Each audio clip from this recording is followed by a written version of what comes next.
forward. So I want to introduce you to Marize Helmy, who is an attorney for and with and a partner with Manna Associates, who's going to lead us in what I'm sure is going to be a very exciting topic. So there you go, Marize, all yours.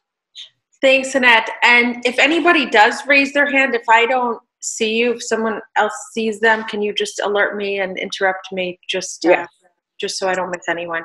We will do that. Okay, good. Welcome to end-of-life decisions during a pandemic. Not the most uplifting topic, but I'll try to make it as easy to swallow as possible. So technically this is Elder Law 2, so there's certain topics we must cover in order for you to get the CEUs as approved by the board. So I want to make sure we get through those, but I really also want to make sure we have enough time during this hour to talk about the really relevant and pertinent end-of-life decisions at this time. So I'll jump right in. Documents everybody should have, all adults should have. Last will and testament is the first one I want to talk about. A will controls probate assets. What does that mean? Well, assets that don't have a beneficiary or a survival benefit on them as per some contract with an institution. For example, an IRA, a life insurance policy, a deed held jointly with somebody. Assets besides those are called probate assets. Those are controlled by a will. The will can dictate who will inherit these things upon somebody's demise. It can also say where things don't go or how to shelter some assets. For example, wills can establish testamentary trusts to protect assets under various circumstances. So what does that mean? Let's say I leave everything to my spouse, but if God forbid he and I pass at the same time in some catastrophic tragedy, I want everything to go to my children. Well, my children are young, and even if they were 18, I don't want an 18-year-old inheriting everything. So I can establish a trust that says, well, if I die under the circumstances where one of my children are under maybe say 25, 30, then I want a trust to be created, have it sheltered for them, have it go into a trust, and it's managed by a trustee who might be another family member to manage it. Wills can also establish testamentary trusts for supplemental needs and special needs. So let's say I'm nervous that if I pass, everything goes to my child, and my child is disabled and will be collecting benefits. Well, anything they inherit may go to possibly kick them off the benefits they're already receiving or to go reimburse the state. And then maybe that's not what I intend. I intend that it supplements whatever the state doesn't pay for. For example, a companion, a vacation, a car, things like that. So a will can establish all of those things, which is pretty powerful.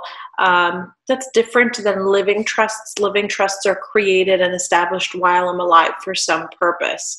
But even if I don't want to establish any trusts while I'm alive, my will can do that. One thing a lot of people don't know, and I think you should all reinforce to your clients because it's surprisingly a big problem, especially in this information era where information is prevalent and easily accessible. It's surprising how many individuals and family members don't realize that the original document is the only thing that matters. And if the original is not found upon death, it's presumed that it was destroyed. That's a pretty heavy presumption. It's a rebuttable presumption, but you have to prove that the person did not intend to destroy it, which is pretty difficult, especially since some time has lapsed since they signed it and the date of death. But that's really important. Any questions about wills? I'm going to look for hands. I see something in a chat, but I think we'll look at the chat. Okay, so questions can go in there, and we can address those at the end.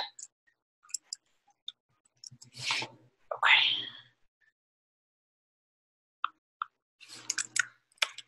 All right. In terms of documents that need to be, that every adult should have, the Second document, which is very, very important, is a power of attorney. I do see a question here. It's actually related to wills, so I will address that now before we get into power of attorneys. The question is, what if the will is revised?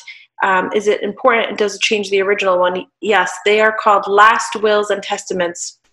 And that's no joke. It's your last will. You only have one. So we have had situations, for example, where people come in and sign a will, and believe it or not, they come in a little while later and say, don't tell so-and-so, but I'm actually changing my will. Your last will revokes the prior wills. So you can always do a new one, and it disposes and revokes the old one. There is such thing as a codicil, which is an amendment to a will. It's not, we don't like to do it too often. I think it's typically easier and safer to just do a new one, particularly if we have it in the computer. It's a little bit less window of opportunity to contest it if you just do a new one. That usually is easier than a codicil, but a codicil can be done also. Okay, let's get right into powers of attorney. So there are financial power of attorneys, there are medical power of attorneys. First, I'm going to talk about financial power of attorneys. What is the purpose? Well, a power of attorney allows somebody to act on your behalf if you are not able to act yourself. That's the intention of it. It can be limited. It can be general. For example, we practice real estate in our office. We have many clients who are selling properties as executors, and they live out of state and they're not around. They give us in our office a limited power of attorney to sign closing documents for them at the closing. It's a very narrow, limited, temporary purpose. It's to close on this specific transaction. Or you could have a power of attorney that says you have authority to do anything and everything I could possibly give you the authority to do, including sell all my properties here, now, and forever. That's a more general power of attorney. There are springing power of attorneys and durable power of attorneys. Springing means they take effect only upon incapacity. Durable means they're effective immediately. Now, why would anybody want a power of attorney that says it's effective immediately if they are fine and they are able to do things on their own? Does it take away their independence? The answer is it does not take away their independence. It gives somebody else authority to act even now, but that does not override their ability to transact on their own. And why would we do it like that? And why do we actually recommend we do it like that? Because you don't want to, if you have a power of attorney that says this only takes effect if I'm incapacitated. Well, I'm sure a lot of you have worked with clients where, you know, what is incapacity? One day they may be fine, one day they're not. One person says they're fine, the other person says they're not. It's not very black and white, particularly with cognitive issues. So it becomes a pretty hard burden to meet if a bank needs to be reassured that this person is incapacitated in order for you to transact. You're pretty much running around with a lot of doctors' assessment bills to try to prove that the person is in fact incapacitated. A bank's not going to make that call. Title company's not going to make that call. It just becomes very expensive. Some people say, well, I'm nervous about giving somebody the access to steal my stuff while I'm fine. Well, if you're nervous about them stealing your stuff while you're fine, you should also be nervous about them stealing your stuff when you're not fine. So that's probably not a good person to leave as power of attorney. If people are a little nervous, there's different things that can be done. So for example, we can say these two people have to act together. So there's a check and balance system. These three people have to act together. Of course, 3 is better than 2 in that you have a majority. If there's they're at disagreement, there's no consensus. However, it becomes a little difficult if 3 people need to be at the same place at the same time to get things done. In addition, if there's any concern, other things that can be done is to limit. I authorize you to do A, B, and C, but if you're going to do D, which involves gifting and moving assets that are not for fair market value consideration, things like that, then I need someone else to sign off on things. Or we can play with the language to make sure that based on the family situation, based on the client's concerns, that it protects them while also enabling them and preparing them to have the documents needed so that their estate does not, get eaten up in legal fees and problems. Power of attorneys can be limited even when not anticipated. What does that mean? Well, since 2006, courts in New Jersey have determined that there's case law that says even with power of attorneys that say, I give you the authority to do anything and everything I could possibly give you the authority to do, is insufficient to allow certain things. There are certain powers, they're called hot powers or specific powers, that need to be specifically stated in order for someone to do something. For example, gifting or disclaiming. So I'll give you a hypothetical. Client has a house that's held jointly. One person is sick. We need to spend down their assets. They spend down their assets at a certain point. They run out of money. They need Medicaid, but the house is held jointly. Well, Medicaid says you can transfer a house between spouses. That's not a problem. That's not going to be penalized in terms of the Medicaid rules. But if you don't have the legal authority to move the house between the husband and wife to the wife, or I'm sorry, in this case, the husband and wife to the husband, you don't have the legal authority to do that unless the power of attorney specifically allows for gifts. And if it's not in there and the person is no longer competent physically or mentally to sign a new one, the only option is a guardianship, which guardianships are not easy and they're not quick, and they're expensive. So under normal circumstances, if everybody gets along with everyone and there's really no concern, then we really want an all-encompassing power of attorney that allows for everything and anything they may possibly need to do, which we may not know right now. In terms of executions of these documents, typically wills should be, they don't have to be, there's different kinds of wills, but wills that are self-proving, that are easy to administer, easy to execute, easy to probate, need to be self-proving. What that means is we need to have them notarized and witnessed by two people at the time of execution. Power of attorneys don't, but we usually like to anyway have them witnessed and notarized at the same time we're getting all the other documents done. Now that creates a particular issue right now, obviously, when people are in isolation and we need to quarantine and for safety of everyone, notaries and witnesses and the clients, we should not be together. So there has been I hear somebody. And I see there's a raised hand. So let me finish this thought and we'll answer that. Governor Murphy recently signed an executive order that allows, under certain circumstances and certain conditions, temporarily speaking, we can do a remote notary to get documents signed. However, it does not pertain to wills, but it does. I haven't done it yet. We'd like to avoid it if possible, but it can be done, that a power of attorney can be notarized remotely. All right, raised hand. Kat, you can unmute yourself so that you can ask your question. I apologize, ladies. I just got on and I must have hit the raised hand, so please continue. My apologies. That's okay, no problem. Okay. On that note, any questions or anyone else want to raise their hand regarding power of attorneys? Any questions on that? You can just unmute yourself and jump in also. It's me again. No, I didn't raise my hand.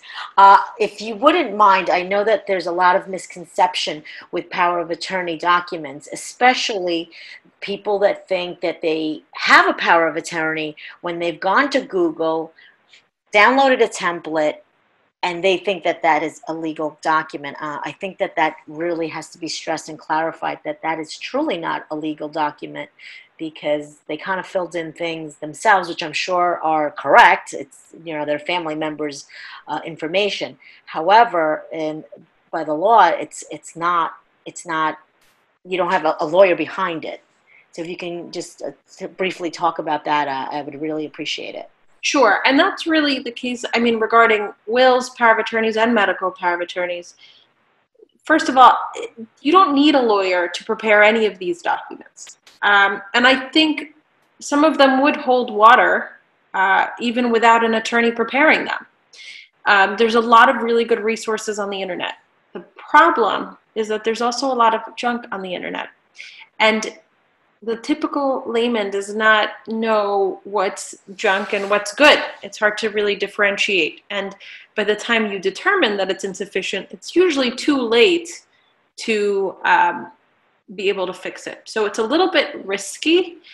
I also think that clients really need to be counseled on their decisions and make sure they understand the consequences of their decisions and what they're doing. And there's also some nuances to each state. So for example, the gifting hot power that I just discussed, that is a New Jersey requirement. I'm sure it's also a requirement in other states, but it doesn't necessarily mean it's, if you have a document from other states, it will be sufficient in New Jersey for that purpose. So can you do it alone? In this age of, you know, DIY and everybody, it's very easy to do things on your own. But in this sort of thing, especially if you think about it, it's something that could potentially govern everything you own. I'm not sure I would take the risk. I think it's worth whatever. I wouldn't say whatever, but I think it's worth it. There is some value, inherent value in seeking guidance and making sure it's done the right way. I will also tell you, just, I mean, as a matter of practice, I don't know about other attorneys, but our office policies, we do free consultations. And oftentimes during our consultations, clients will bring or send us, or now, you know, now it's a lot of electronic, so send to us their documents and we will look at it. And sometimes people have documents that are just fine, even if they did it themselves. All right, I'm going to jump into medical power of attorneys. Thank you for that question. I think that was a good question. A medical power of attorney allows you to appoint a healthcare proxy, and you can also put in there instructions, which is known as an advance directive or a living will. An advance directive is a set of instructions that somebody prepares in advance of ill health or some predicament, some healthcare predicament. A living will is a type of advance directive that really only becomes effective when a person is terminally ill, where they get to define when they really consider themselves gone. There are other documents that I think have created some confusion, so I just want to go over them separately. One is a POST, that is a pulmonary order of life-sustaining measures. It's become a lot more prevalent now in long-term care facilities. I know some are requiring them as a condition of admission. I don't know about the Jewish home, but I'm sure that is going to be implemented into practice. It's becoming a lot more useful. It's less well known. Many caregivers don't know about it. And even though both a POST and a living will cover end-of-life wishes, a POST is a doctor's order. And a living will or an advance directive, that is a legal document. So in terms of emergency situations, so EMTs, hospital personnel, and an ER, I don't think doctors are, I mean, I think in an emergency situation, a POST is going to be much more upheld than a living will, because it's signed by a physician. It's a standard form, and it's quick, not quick, but it's quicker for them to interpret and to make a decision as to what your wishes are. A post can go into feeding tubes, vent, antibiotics. It's a little bit more particular. I think it's a state form, and I do believe it is on the government website. And somebody's asking for the post, what the acronym is. Okay, it might be a physician's order of life-sustaining measures, but it is a doctor's order. Yes, it does have to be signed by a physician. A DNR is also a doctor's order. It's a do not resuscitate. And that is, again, even in emergency situations, but that only pertains to cardiopulmonary.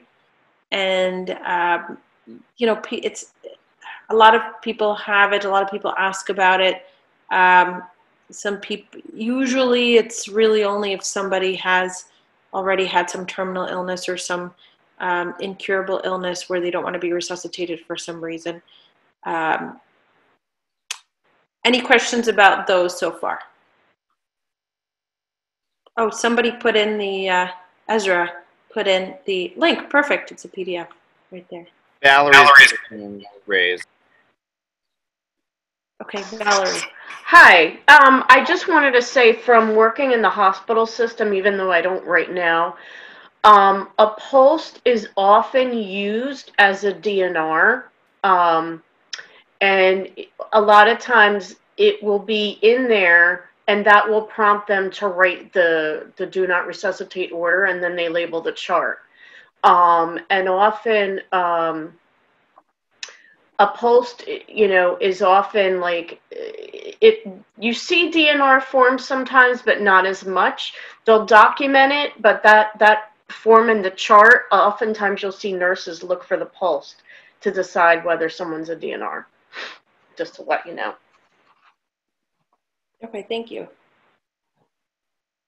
And that's a good segue into, I mean, what's happening right now is a little bit different than what we've experienced in the past. And I think that's a great segue. I just want to pull in a quote that I ran into. It's from a let's see, Professor Susan, can't pronounce the last name, but she's a professor of gerontology at USC. And she said, many are dying in hospitals. I saw this in a news article yesterday. Many are dying in hospitals on ventilators, making it impossible for them to engage in conversations about healthcare preferences and other healthcare decision-making. This virus underscores for all of us the importance of having advanced directives. And I thought that was really important to think about in terms of what's going on right now. We have clients in some cases that have advanced directives that say they don't ever want to be intubated, but that is in the living will, which really only takes effect if they're already terminal. Terminal is defined as having a life expectancy for a certain amount of time, for example, 60 days or less. That needs to be signed by 2 physicians. So if it's not conclusive, some people are getting intubated anyway. We are also hearing a lot of our clients, which is really alarming. I mean, we've just, unfortunately, because of our client base, a lot of our clients have been passing away, and I've been speaking to a lot of family members about what's going on. Some people, in other cases, some people have documents saying they would like all life-sustaining measures administered. And I am being told that they are being pressured to sign a DNR. In one case, the client was telling me that her mom, who was, I'm not sure if she's 100% there to begin with, she's been in a memory care unit in a facility in Passaic County for 3 years. So there clearly has been some cognitive impairment. And mom recovered from COVID and came out and said they wanted me to give up and sign a DNR. And the family did tell me that the social workers at the hospital were kind of pressuring that, which is a little bit alarming. But I think the reality is there's a huge load on hospitals and healthcare workers at this time. And the utilitarian perspective of things is kind of creating this triage system. I think the fear of the lack of vents has really subsided over the past few weeks in New Jersey due to the governor's ability to obtain the vents New Jersey needs, I believe. However, I think it did have an effect on the care that was to be provided. I asked a friend of mine who's a resident anesthesiologist who's been working. Well, before I get into that, actually, I was speaking with a client of mine whose daughter, she passed away. Well, I wasn't speaking with her, I was speaking with her daughter. Mom passed away. The daughter is an infectious disease doctor. I don't want to give away her identity, so I'll just say at a local hospital. And she said to me, Mom is already, I don't know how old, but she's already terminally ill.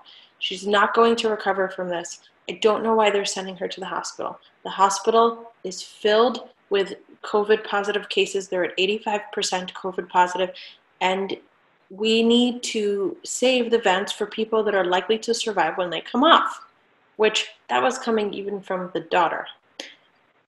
So I was kind of, I'm concerned about this. I'm hearing a lot of it secondhand. I asked a friend of mine who's a resident anesthesiologist who's been asking me about the legal right of guardians to make end-of-life decisions.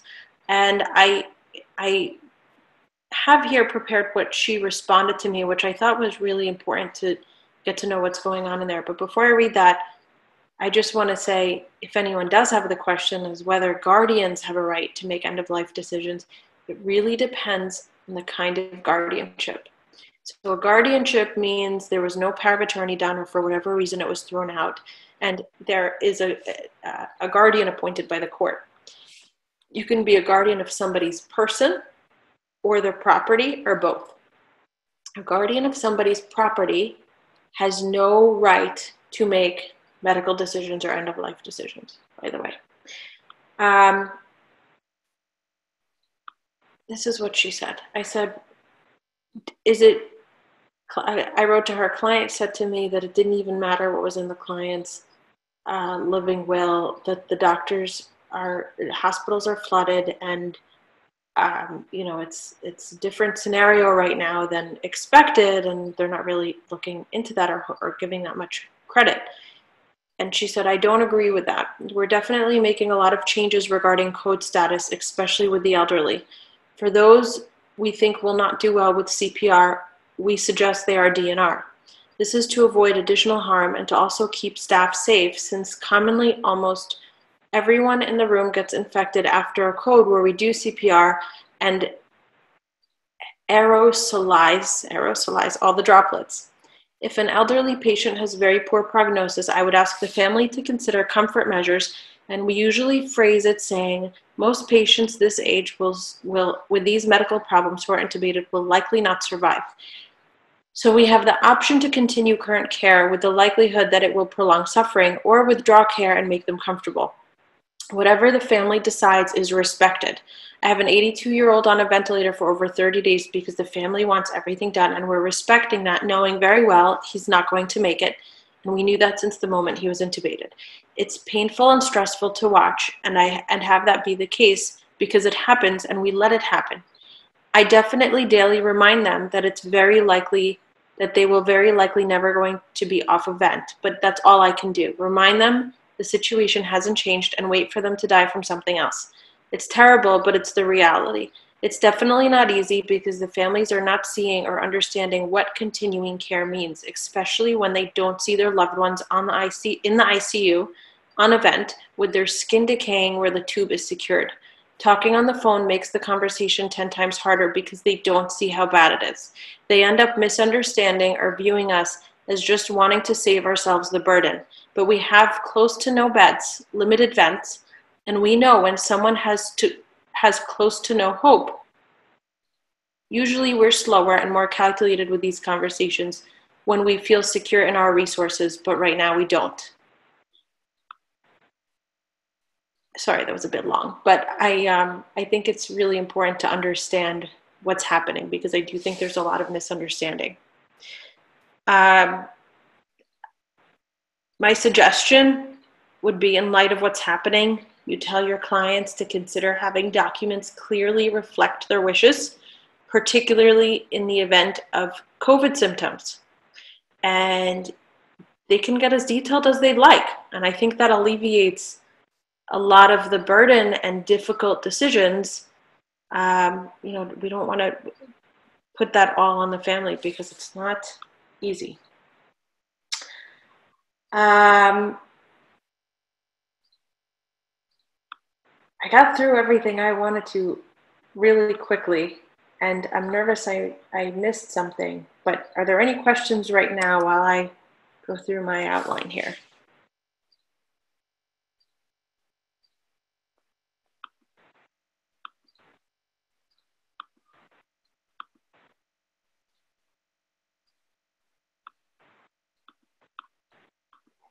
Somebody wrote in, even before COVID, there's a push for DNR at all hospitals. Does everybody agree with that? And does anybody have any ideas on why?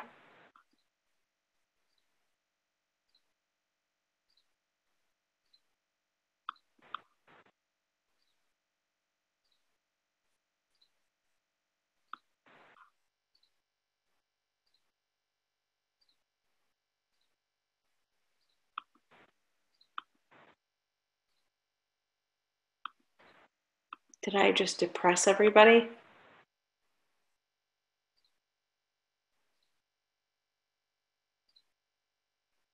And if anybody's talking, you gotta unmute first, just a reminder.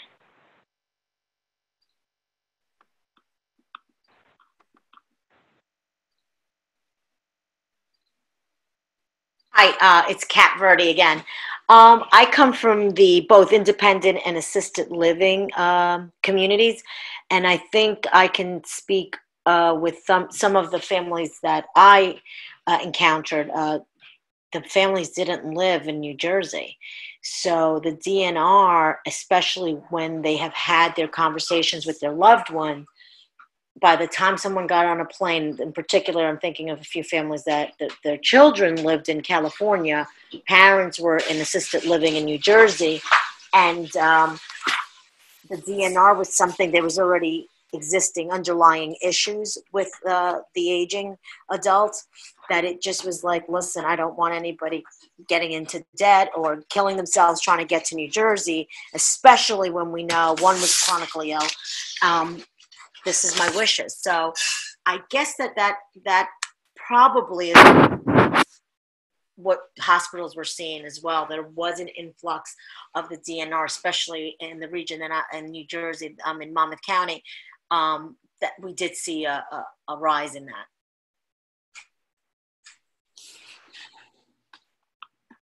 Thank you for sharing that. Can I speak for a second? Of course. I've worked in nursing homes and I've also worked in the hospital system. And yeah, even before COVID, when, you know, oncology units, when you have patients that are really compromised, sometimes there's not a lot of hope left. There is this, I don't know if it's a mentality that, you know, oh, keeping them alive and having everything done is cruel and making them suffer. How can the family think that way? Or, oh, they're going to be here forever. And then the whole length of stay, why are they still here? There's so much. It's one of the reasons why I don't want to work in a hospital anymore.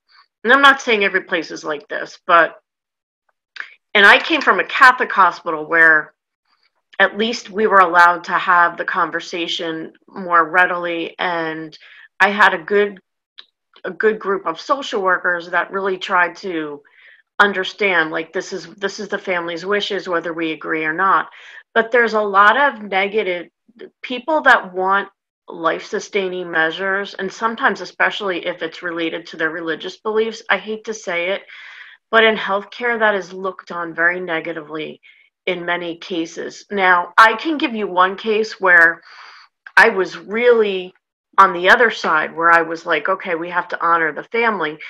I remember working with a patient who had advanced dementia, had almost couldn't recognize anyone, couldn't speak, couldn't eat, couldn't get out of bed, and was going to be like that, was in their 90s, and was constantly in and out of the hospital, and the family just wanted us to keep doing this with this person had absolutely no quality of life. And, you know, we had to respect that, but that to me was kind of like a horrible waste of resources in a way. Actually, this person was in their 90s and they couldn't even communicate. But on the flip side, you still have to respect that's where they're at. I get sometimes, like, you had a comment before where the social workers were pressuring. And I find that strange because that wouldn't go over too well where I worked. But a lot of times that pressure comes from either the nurse case manager, the nurse, or someone else. And I've also found that the conversation about living will advance directives, some of the physicians have a really hard time having that discussion. So they put it on other disciplines. But I really think that you really need to honor whatever sometimes people can't, sometimes there's an expectation to okay, you have 4 hours to make this decision. Are they going to be a full code or not? And that's not how people work. So anyway, right. I feel like I said too much. No, I think to comment on that also, I think that's why making decisions in advance is very important. Yeah. Very important, because it's very emotional to be having these conversations when somebody is sick. It's almost like when people come in to do their wills. We have a huge range of people. There are some people that are terminally ill, and it's just so much harder to discuss things, and we're tiptoeing around what language we use. And there are people who, just had a baby, and they just want to make sure that they designate a guardian if something was to happen to them, and it's a happy thing to do. It's good planning. It's just easier. So not only does it alleviate the burden on your loved ones, but it just creates an easier situation. So I think that's a good point there. It's harder to talk about in the midst of this. I think there are some good comments here. I'm just going to read some of them. I think there is a bit of a cultural push against life-sustaining treatments. In the discussions I've had with families and some of my residents as well as coworkers, there seems to be a consensus that the medical field has successfully been able to prolong the lives of others, but there's a lack of quality when the individual's lives are prolonged. In my own practice, I've very hard to make it clear what potential outcomes are and to support families. I think it's also important to, somebody just showed up. I want to introduce Naomi as soon as you're done with that piece, okay? Okay, good. I think there's also a lot of guilt involved with somebody else making that decision. And nobody wants to be blamed or the bad guy, especially when there's several siblings and one person is saying, let her go. And then that person, even if everybody agrees that it's the right thing to do, it's very hard for somebody to be in that position to make that decision when there's other people involved also. Hi, I'm Naomi. I'm the Director of Social Services at the Jewish Home in Rocklee. So thank you very much for presenting, and thank you for allowing us to be part of this. What I'd like to really highlight, if I may, is that advanced directives is not about a crisis. It's about a conversation that we have with someone or their designated rep about their wishes. One of the beauties of the New Jersey Practitioner's Order for Life-Sustaining Treatment, or the PULSE form, is that we can do it with a nurse practitioner or with a physician. And a lot of times our nurse practitioners have the ability to spend that extra few minutes with the family. We don't want to have this conversation at the moment of a crisis. When it became obvious to us at the Jewish Home family that advanced directives needed to be discussed quickly, we had this conversation with every elder and every family that's part of our system. And it wasn't about, do we let mom go? It's about what does mom want and what doesn't mom want, and how do we treat you? And when or if something goes wrong, what do you or don't you want to have happen with your body?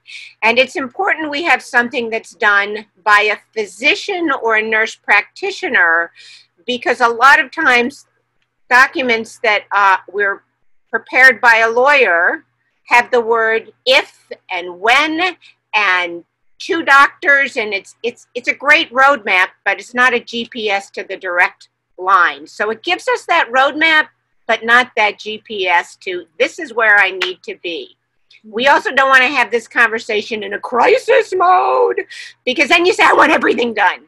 And really, is that what mom does or doesn't want? And I think one of the big challenges about, I don't think my experience with hospitals, and I've only been working in elder care for, a few decades. I don't think it's about do not resuscitate, I'm going to let you die. It's not about letting someone die. It's about when someone dies, do they want us to attempt to bring them back, or do they want a natural death? And it's also a very different discussion if I'm talking about my 17-year-old child, my 40-year-old cousin, my 60-year-old spouse, or my 95-year-old mother. So all of these come into play, and we really want to have a conversation with you about your choices and your options, so that at that time of crisis, our hospital emergency rooms right now, which are in an avalanche situation, don't have to sit there and make a difficult choice or have a difficult discussion when we don't have that ability to do it. We have found that one of the critical things on educating families about a do not resuscitate is that doesn't mean we don't take care of you. It doesn't mean we're not going to try and help you. It just means that if you die, we're not going to attempt to bring you back to life. And that's a very critical thing that we have to have a good conversation about it. I'm very glad that lawyers and everybody starts these documents and everybody has these discussions. But when it comes to a time of healthcare decisions, we need the medical professionals to help us explain these things to families when we're not having a crisis and when we're not at that moment, oh my God, of course I want everything done. It's a matter of what really is and really isn't. And we don't want to be in a position where someone else is making that decision or not making that decision for us. So the time to do it is today.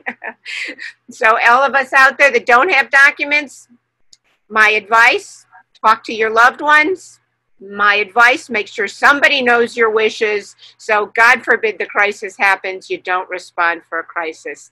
And I want to say thank you so much for presenting. This is such good information, and it's something we need to talk about, not just when we're having a pandemic, but on Tuesdays.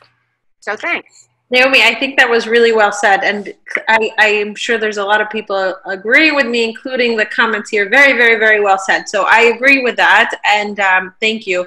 And yeah, I mean, it's interesting that the wide scope of clients that we see. Our firm has been around 43 years. I haven't been there 43 years. I'm not 43 years old yet, but I have been there for 16 years, and there's a huge range of people that are talking about this. And it's interesting because we have some people who, as soon as their child gets into their senior in high school, who just turned 18, gets into college and they're moving away, the parents bring them in and they say, I need them to sign a power of attorney because I want to be able to access their medical records or handle their insurance dealings or things like that. And and then on the other hand, we have people who are 92 who've never even thought about this. So it's really interesting, but I think that's a really good point. It's easier when everybody's fine.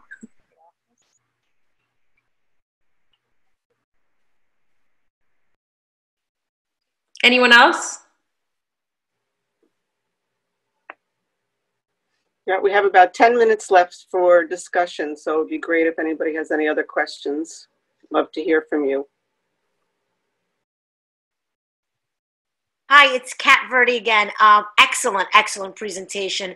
I love how Naomi also, how she put it. I think being prepared, it's not about letting someone die. Excellent way of putting it into words for sure. And I just wanted to ask, Are we going to get like everybody's information? Because I think there's so many people that it just made wonderful presentation. And if like their contact information, that would be wonderful. Or do you want to put it on like on the chat? So if anybody needs to contact anyone. As long as everybody's okay, I'm happy to share information. I guess while you're all on this call, I'd like to mention that in addition to Naomi, we have our other social workers who work at the Jewish Home, Nancy Ames at the Jewish Home Assisted Living, Eric Fay, Imani Chen, and Carol Silver Elliott, who's our president and CEO of the Jewish Home family as a whole, is also on this Zoom call. So I'm happy to share our information. And I guess if somebody does not want their information shared, just let me know and I won't do that. Any other questions? We'd love to hear from you.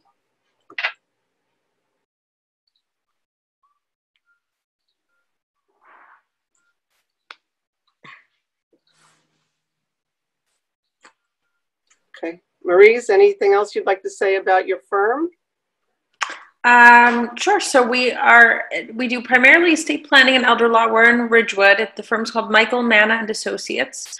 We're on South Maple Ave, Ridgewood. The phone number is 201-447-2800. We do free consultations.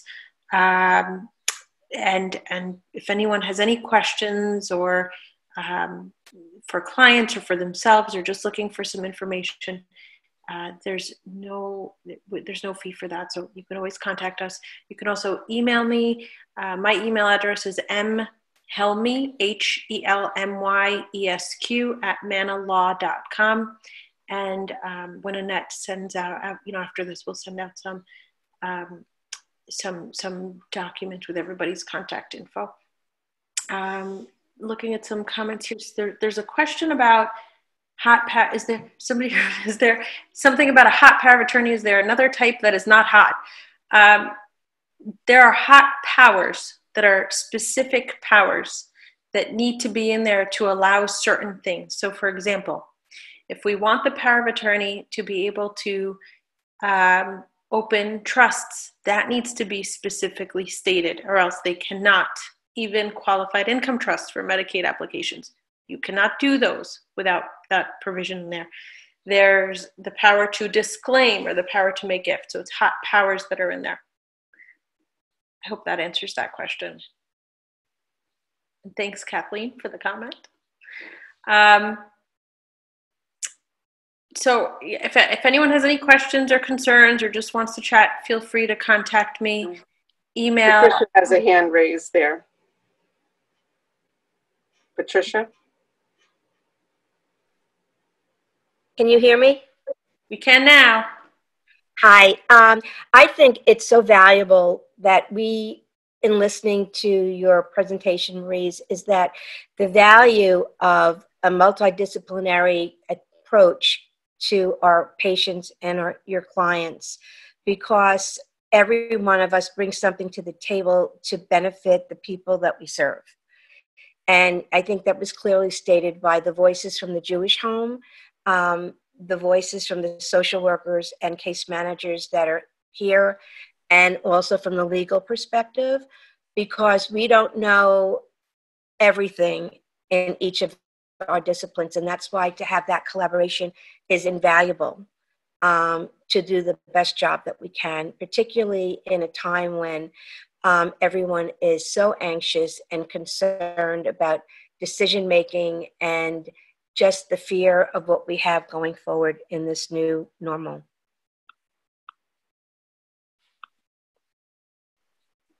I think that's a really good point, Patty. Someone is asking if Naomi can address the issue of DNR as different from end-of-life care. I think they mean palliative care. And Naomi had to run to a call, but perhaps one of the other social workers could jump in on that.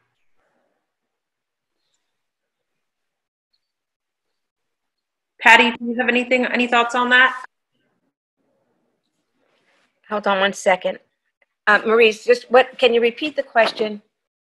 Sure. How are DNRs different from end-of-life care, and I am extrapolating on the question here, but I think they mean and Well, you know, I don't really.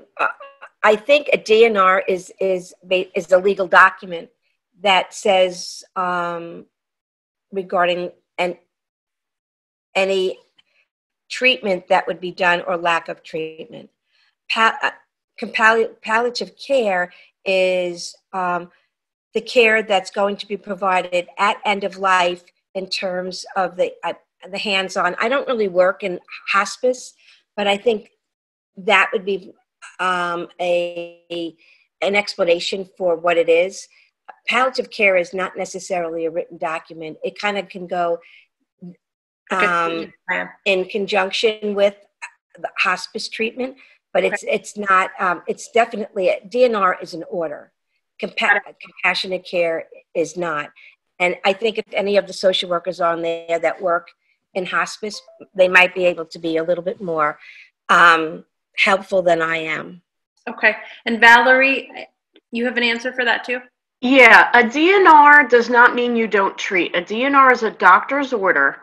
There are some people that just don't believe in it at all that might be healthy who have a DNR. And palliative is not the same as hospice. Palliative is similar to hospice. So DNR, the natural, one of the things that Naomi was saying, I don't work for hospice, but I've worked with hospice social workers and I've worked with hospice companies. And sometimes when people are, let's say they're in the hospital for 30 days or they're not letting go and someone's not getting any better and it's tearing like a family apart or things are happening, if they want to educate someone on a DNR a little more, they'll say, you know, allowing natural death. It is a doctor's order.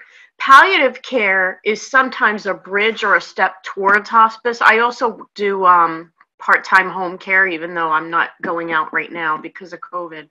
But because we have discussions about living wills, I do them on almost every visit.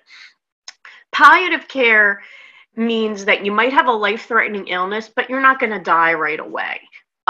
So it's a different way of life. How do you want to maximize your quality of life? And even hospice is trying to maximize your last days. It's not about, oh my God, we're ending everything.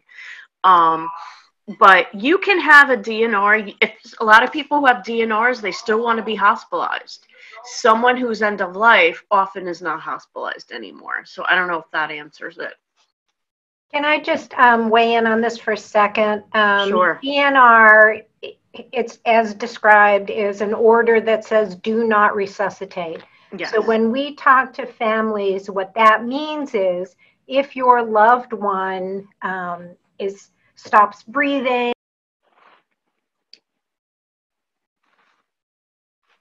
I think we lost you. Yeah, yeah. Sorry, that was me. I hit to promote her to panelist. That was our CEO, Carol Silver Elliott. She'll be back. Thanks, Ezra. You should have told me that. Anyway, I wanted to just talk about what a DNR is. When we talk to families about a DNR, we're talking about a do not resuscitate order, which means that if your loved one stops breathing, we're not going to run in and do CPR. So when we talk about it in the context of a frail elder, someone who is approaching end of life, you know, what we're talking about is whether or not we're coming in and doing full CPR and, you know, God forbid, breaking ribs and all of the other things that happen with chest compressions and the absolutely correct procedures for CPR. DNR means do not resuscitate. That doesn't mean you don't go to the hospital beforehand. It means that you are not to be resuscitated if something is to happen. We also use a DNH order. That's a do not hospitalize order. That says that if something happens that we are thinking we might want to send you out, if you have a DNH, we're not hospitalizing you. So end of life care or not, you can have a DNR order at any point in your life. If you say, if my heart stops and I don't want to have someone doing CPR, I don't want an AED, I don't want this, I don't want that, that's your choice. But we talk to families about it a lot because we do have families who have an expectation that that mom is going to live forever, and they want everything done. And sometimes resuscitating someone, particularly someone who's elderly with multiple medical conditions and very fragile, not having a DNR is not a kindness. Having a DNR is really a kindness for the way that their life is going to end. So I hope that helps. Yeah, I think that's very helpful also. Thank you. I think somebody else has a hand raised also. Eric? No, it's okay. Carol did answer it. But I also wanted to add that if you are comfort or palliative care, like end-of-life care, the difference between that and hospice is if you are that type of care, hospice are the services you get when you're comfort or palliative care. So you can have comfort care and palliative care without the services of hospice. So hospice, they're the services that come in when you are that type of care. Okay, that's helpful. Wow, thank you so much for all your comments, especially my Jewish home team. I think we've come to the end of our hour. So I want to encourage you all to please complete your survey when you leave this meeting so that you can get your credit. If you have any other questions, please feel free to contact me or Marize directly. We'll make sure that you have all our information. Yeah, and if anyone has any issue with having their information, their contact info released to the rest of the attendees. Right, just let me know. Yeah, let Annette know she wants to circulate. Right. All right, thank you so much, everybody. Bye-bye, everyone. Be well. Thank you. Bye. Take care. Thank you so much. All right, thanks for joining.